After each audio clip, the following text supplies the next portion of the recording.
We dealt with a cloudy sky today, but our focus has been on tomorrow, a first alert weather day. It's currently 35 degrees in Hartford. Here's a live look on our iCam. But check out how things are going to trend tomorrow. Temperatures will never even make it to 30 degrees, and they'll actually be falling once we get later into the day. And with all of that cold air around, that sets the stage for this to be very fluffy, light snow. First alert weather day on Sunday, 2 to 4 inches expected for most of the state. This certainly will impact travel, especially early on. Untreated surfaces will be slick, and visibility, especially overnight, could be reduced at times. Now, this might be enough snow actually to knock out our deficits entirely. The Hartford area deficit 2.7 inches, which is also how much snow we've seen so far this season.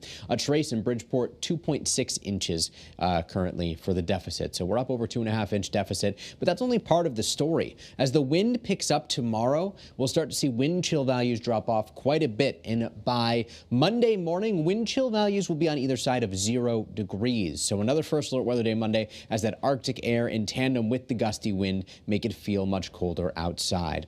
Over the last 6 hours, we've been tracking our storm system as it approaches. The first snow showers will be moving into Connecticut within the next few hours, and the majority of the snow falls overnight. You'll note those snow icons popping up for 10 o'clock, lasting right to 7 o'clock tomorrow morning. And by 10 o'clock tomorrow morning, all of this is done. So it's really focused on the morning, and then we shift our attention to the cold. Cold and windy on Monday, a little bit of a break from the wind Tuesday, but temperatures actually climb by the middle of the week. Along the shoreline, we'll bottom out at 29 Monday, 40 to 45 Wednesday, mid-40s on Thursday, rain showers late, and depending on the timing of the front Friday, while it will be breezy, temperatures will be near 50 degrees. Things are looking breezy but sunny 1 week from today, December 20th, with temperatures 35 to 40 degrees.